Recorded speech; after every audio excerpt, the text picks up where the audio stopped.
Hello students, how are you? Welcome to you all in my YouTube channel Sri Sham Study Point, and I hope you all are safe at your home.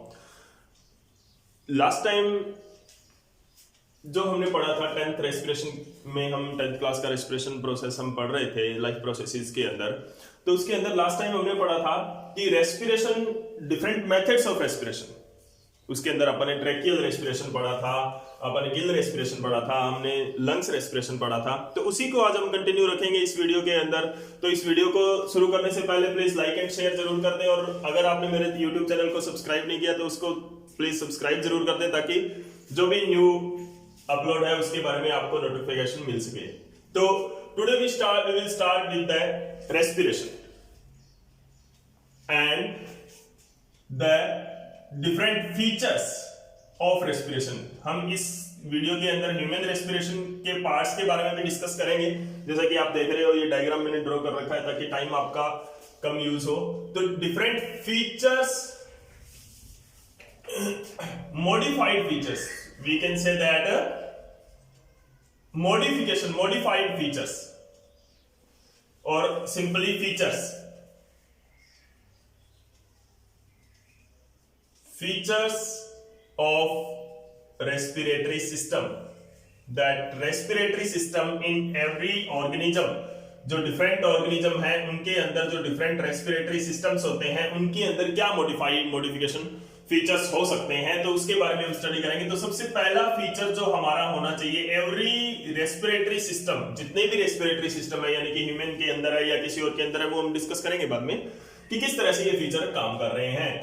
Okay, तो they must have thin wall, उनकी जो wall होनी चाहिए वो पतली होनी चाहिए। They must have thin wall, पतली वॉल होनी चाहिए। The second one is they have proper blood supply, they have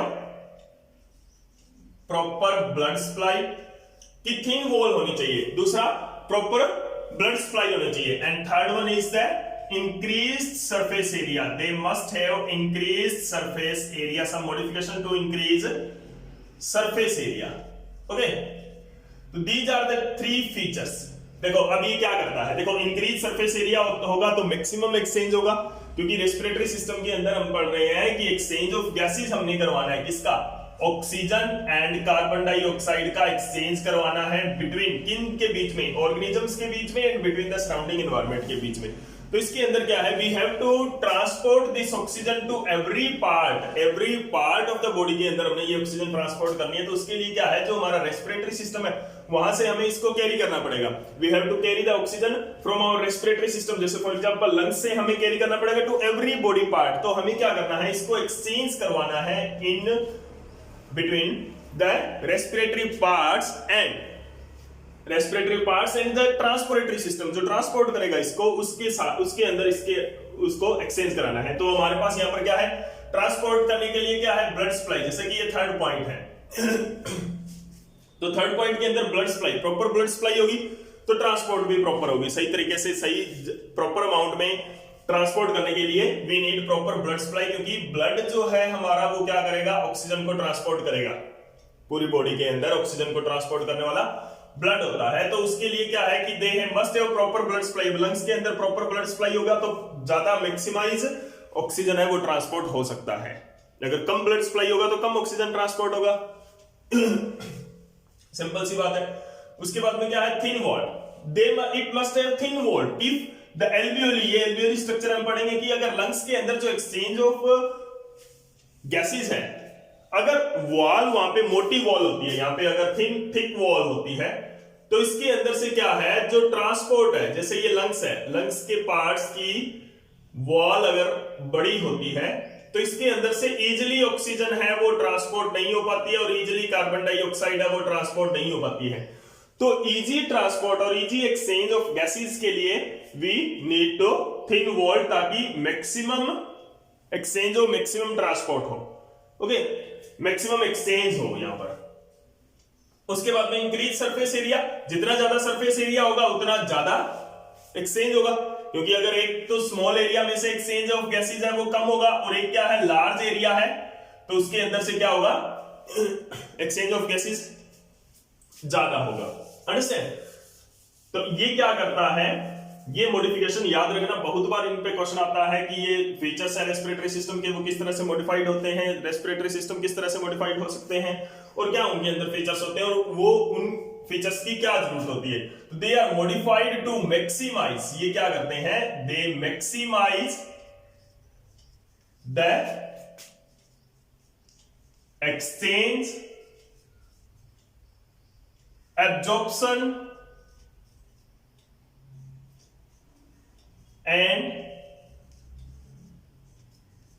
transport of gases की एक्सचेंज और मैक्सिमाइज और ट्रांसपोर्ट ऑफ गैसेस को मैक्सिमाइज करने के लिए, देखो exchange of gases thin wall होगी तो एक्सचेंज ऑफ गैसेस बढ़िया होगी, ठीक है, ब्लड सप्लाई प्रॉपर होगी तो एब्जॉर्प्शन सबसे ज्यादा होगी, ऑक्सीजन बहुत ज्यादा एब्जॉर्ब होगी ब्लड के अंदर और ज्यादा ऑक्सीजन है वो ट्रांसपोर्ट की जाएगी, इंक्रीज सरफेस एरिया होगा तो एक्सचेंज और ऑब्जॉर्प्शन है वो ज्यादा होगी, ब्लड सप्लाई से ऑब्जॉर्प्शन एंड ट्रांसपोर्ट ज्यादा होगी, क्लियर है, थिन वॉल्ड से ऑब्जॉर्प्शन एंड एक्सचेंज ज्यादा होगा, क्लियर है कि नहीं। तो these are the three features which all the respiratory system must have, जितने भी जो रेस्पिरेटरी सिस्टम है उनको, उनके अंदर ये थ्री फीचर्स जरूर होने चाहिए, कॉमनली जरूर होने चाहिए, ओके। उसके बाद में let's start the respiratory system of humans के अंदर रेस्पिरेटरी सिस्टम के बारे में हम पढ़ेंगे। तो ह्यूमंस के अंदर रेस्पिरेटरी सिस्टम किस तरह का है और किस तरह से उसके अंदर रेस्पिरेशन होती है। तो रेस्पिरेशन की जो डिटेल स्टडी है वो अभी आपके सिलेबस में नहीं है, क्योंकि हम अप टू 10th ये कर रहे हैं रेस्पिरेशन। तो उसके अंदर क्या है कि हम रेस्पिरेशन, कंप्लीट रेस्पिरेशन, यानी कि रेस्पिरेशन का मतलब तो होता है ब्रेकडाउन ऑफ फूड, जो हम कर रहे हैं वो हम नहीं करेंगे, हम सिर्फ ब्रीथिंग का मैकेनिज्म तक करेंगे।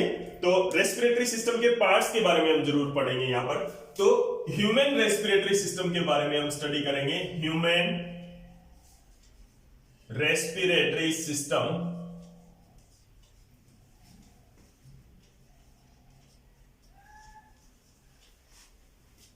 पल्मोनरी रेस्पिरेशन होती है यहां पे, पल्मोनरी रेस्पिरेशन इसको बोलते हैं, जैसे कि आपने पढ़ा लंग रेस्पिरेशन होता है, ओके। तो पल्मोनरी रेस्पिरेशन, ठीक है। ह्यूमन रेस्पिरेटरी सिस्टम के अंदर कौन सी रेस्पिरेशन होती है, लंग्स रेस्पिरेशन होती है, लंग्स से हम रेस्पायर करते हैं, उसको पल्मोनरी रेस्पिरेशन बोलते हैं, ओके। तो जो रेस्पिरेटरी सिस्टम है उसको हम टू पार्ट्स के अंदर हम पढ़ सकते हैं।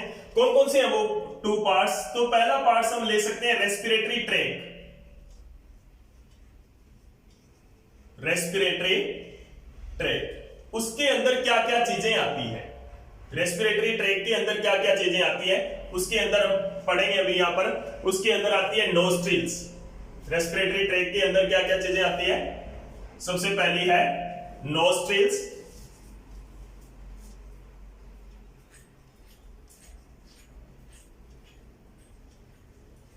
नोस्ट्रिल्स। तो नोस्ट्रिल क्या होती है, the outer opening, nostrils are the outer opening of the respiratory tract and it is present in the pair, a pair of opening, pair of opening of respiratory tract, okay. जो भी gases हम inhale करते हैं और exhale करते हैं nostrils के अंदर। उसके बाद में आता है जी अपना नेजल चैम्बर। नेजल चैम्बर क्या होता है, नेजल चैम्बर होता है the cavity which is present inside the nose, nose के अंदर जो कैविटी होती है उसको हम नेजल चैम्बर बोलते हैं। तो second part is nasal chamber. जो दूसरा पार्ट है, पहला पार्ट है रेस्पिरेटरी ट्रैक और दूसरा पार्ट जो है वो है लंग्स, ठीक है। इसके बारे में भी हम पढ़ेंगे। रेस्पिरेटरी ट्रैक पहले हम करते हैं। तो first is nasal chamber, nostril, second is nasal chamber. Nasal chamber क्या होता है, cavity in the nose, nose के अंदर जो कैविटी होती है उसको क्या बोलते हैं, नेजल कैविटी बोलते हैं, नेजल चैम्बर बोलते हैं। जैसे कि बकल कैविटी होती है in the mouth, mouth cavity के जस्ट अब वो क्या होती है, हमारी नेजल कैविटी होती है, नेजल चैम्बर होता है, अंडरस्टैंड। इस चैम्बर के अंदर क्या होता है, नोज हेयर्स होते हैं। यहां पर क्या क्या होता है, प्यूरिफिकेशन ऑफ द एयर होता है, प्यूरिफिकेशन ऑफ एयर जो कि नोज हेयर्स करते हैं, ओके। एयर कंडीशन का काम होता है यहां पर, एयर कंडीशनर होता है। एयर कंडीशनर क्या करता है? Maintain the temperature of air according to body temperature. Maintain the temperature of air, air के जो टेम्परेचर होता है according to body temperature. Body temperature के अकॉर्डिंग जो एयर है उसका टेम्परेचर, जो हम इनहेल कर रहे हैं उसका टेम्परेचर ये मेंटेन करता है। तो एयर कंडीशनर का काम यहां पे होता है। And third one is the smell. Smell के यहां पर क्या होता है? रिसेप्टर होते हैं which receive the sense of smell. कोई भी स्मेल हम इससे लेते हैं तो वो नेजल चैम्बर में सारे के सारे काम हो रहे हैं। Understand? The next one is pharynx. This is the pharynx. Pharynx is a common duct. जैसे कि हमने डाइजेस्टिव सिस्टम के बारे में भी इसके अंदर डाइजेस्टिव सिस्टम के अंदर भी इसके बारे में हमने पढ़ा था कि pharynx is a common duct which is in the respiratory system. Respiratory system और डाइजेस्टिव सिस्टम के लिए जो कॉमन डक्ट होती है, जो कॉमन ट्यूब होती है, उसको क्या बोलते हैं? रेस्पिरेटरी फेरिंक्स बोलते हैं। ओके, इट लीड्स टू, इसके बारे में ज्यादा कुछ नहीं है। फेरिंक्स जो हमारे नेक के अंदर जो बक्कल कैविटी और नेजल चैम्बर के सामने जो ट्यूब होती है जिसके अंदर से ऑक्सीजन, रेस्पिरेशन भी हम उसी से ले रहे हैं और फूड भी उसी से ले रहे हैं, तो उसको फेरिंक्स बोल रहे हैं। ठीक है, उसके बाद में क्या होता है? ये भी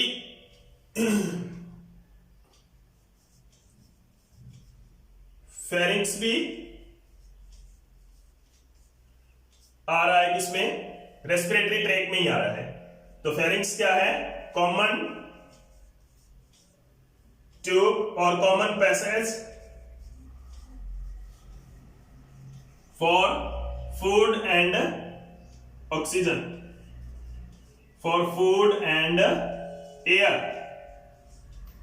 ओके, उसके बाद में it leads to the glottis part. Glottis, glottis क्या होता है? Glottis is this part. This is the glottis, where the pharynx opens.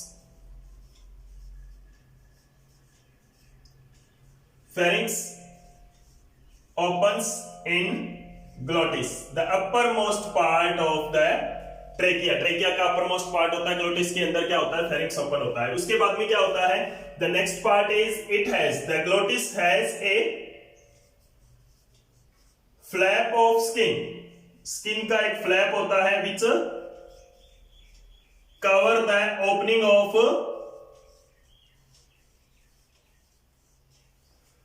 Trachea.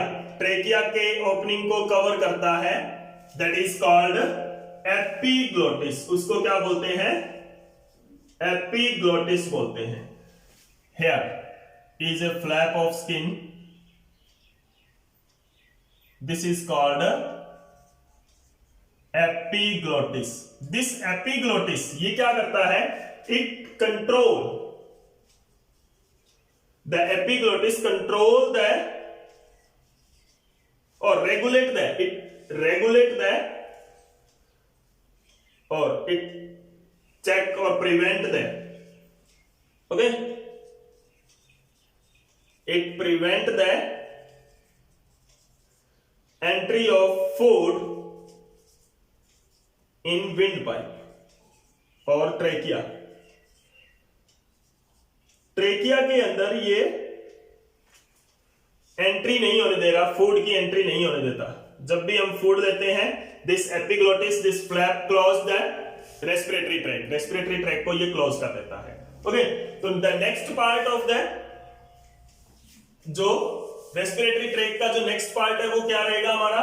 Next part आता है trachea. A hollow tubes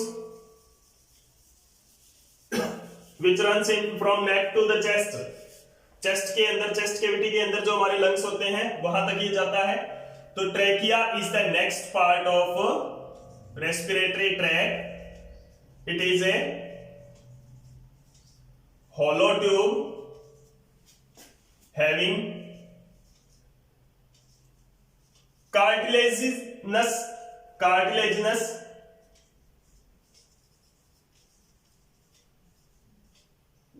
rings. Okay, इसके अंदर क्या होता है, इस तरह से कार्टिलेजिनस रिंग्स होते हैं जो क्या करते हैं, इसको प्रिवेंट करते हैं, कोलैप्स नहीं होने देते। Okay, it has cartilaginous rings जो इसको कोलैप्स होने से बचाते हैं।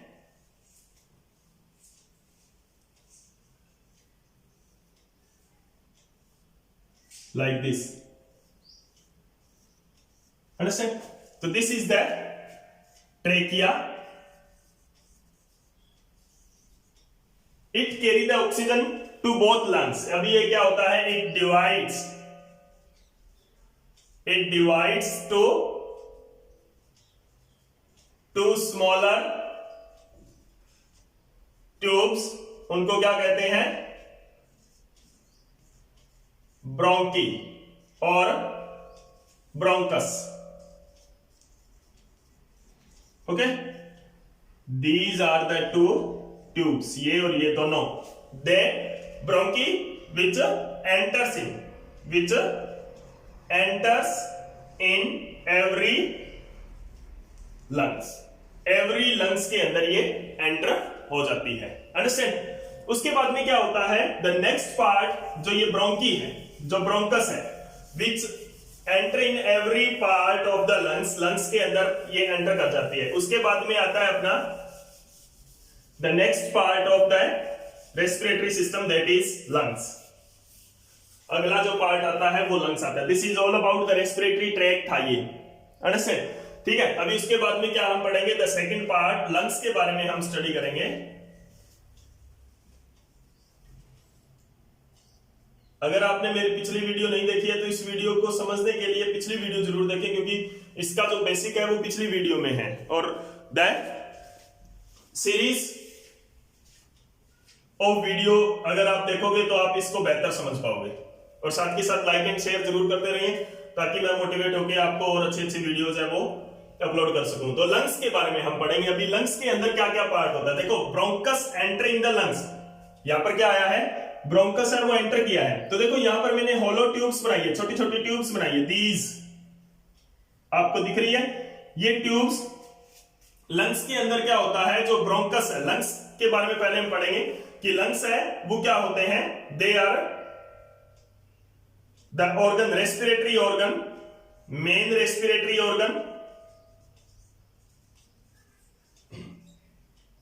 Present in chest cavity, chest cavity के अंदर प्रेजेंट होते हैं, present in chest cavity. Okay, and they are respiratory organ, main respiratory organ, they present in the chest cavity. The next one is they present in chest cavity on the either side of backbone or vertebral column, backbone use कर लो आप। Okay, दोनों side में, और backbone और heart के दोनों side में ये प्रेजेंट होते हैं। बैकबोन है या हार्ट के दोनों साइड में, यहां पर जैसे हार्ट प्रेजेंट होता है। Right lung is larger than the left lung, right lung जो होता है वो लेफ्ट लंग से थोड़ा बड़ा होता है, 3 लोब्ड होता है, अंडरस्टैंड? तो इसके अंदर क्या होता है कि this is the all about lungs and it is covered by the membrane, covered by the membrane,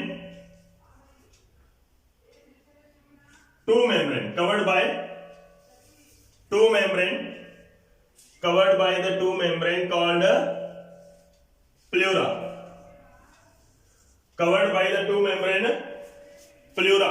Okay, so it is the membrane, two membrane से covered होता है, जिसको हम क्या बोलते हैं, प्ल्यूरा बोल रहे हैं, अंडरस्टैंड? यानी कि यहां पर जो आउटर कवरिंग होती है इसकी लंग्स की, उसको क्या बोलेंगे, प्ल्यूरा बोलेंगे। टू मेम्ब्रेन होती है, एक प्रोटेक्टिव मेम्ब्रेन होती है, ये प्रोटेक्शन का काम इनका होता है। प्ल्यूरा का जो मेन फंक्शन होता है वो प्रोटेक्शन का होता है, अंडरस्टैंड? तो अभी क्या है, this is the all about the lungs, lungs के बारे में है ये। अभी लंग्स के अंदर क्या होता है, जैसे ही ब्रोंकस एंटर करता है, जो ब्रोंकस है वो क्या होता है, bronchus divides as the bronchus entering into the lungs, it divides into smaller tubes. It divides into the smaller tubes and form a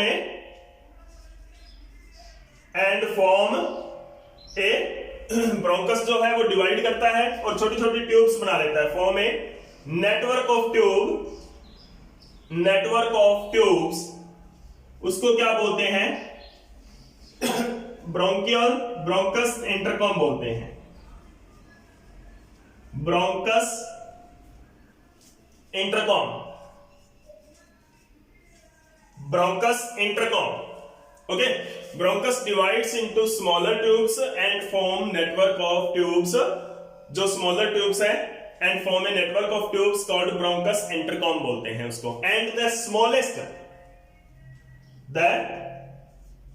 smallest और फाइनेस्ट जो ट्यूब होगी यहां पर, द फाइनेस्ट ट्यूब, इसके उसको क्या बोलेंगे, ब्रोंकियोल बोलेंगे। द फाइनेस्ट ट्यूब उसको क्या बोलेंगे, ब्रोंकियोल। तो दीज आर द, मैं यहां पे इसको लेबल कर रहा हूं कि these the finest tube are called bronchioles, यानी कि जो ब्रोंकस जा रहा है वो आगे फिर डिवाइड हो जाता है, यानी कि नेटवर्क ऑफ ट्यूब्स बना लेता है, जिनको ब्रोंकियोल्स बोलते हैं या ब्रोंकस इंटरकॉम बोलते हैं। इन ट्यूब्स को ब्रोंकियोल्स बोलेंगे और जो नेटवर्क होगा इसको क्या बोलेंगे, ब्रोंकियोल बोलेंगे। उसके बाद में क्या होता है, the most important part of the lungs का जो सबसे इंपॉर्टेंट पार्ट है वो क्या है, एल्वियोली। सारे पार्ट्स इंपॉर्टेंट है लेकिन एल्वियोली है जो मेन साइट है जहां से एक्सचेंज ऑफ गैसेज होता है, तो उसके बारे में हम पढ़ेंगे पहले। तो alveoli are these air sacs, ये क्या होते हैं, चैम्बर होते हैं, होलो स्पेस इनके अंदर होता है, इनको एल्वियोली बोलते हैं। ओके, तो next part of lungs, this is the part of lungs, ध्यान रखना ये लंग्स का पार्ट है, एल्वियोली। एल्वियोली के अंदर क्या होता है, it is a air shake होता है down, okay, which in which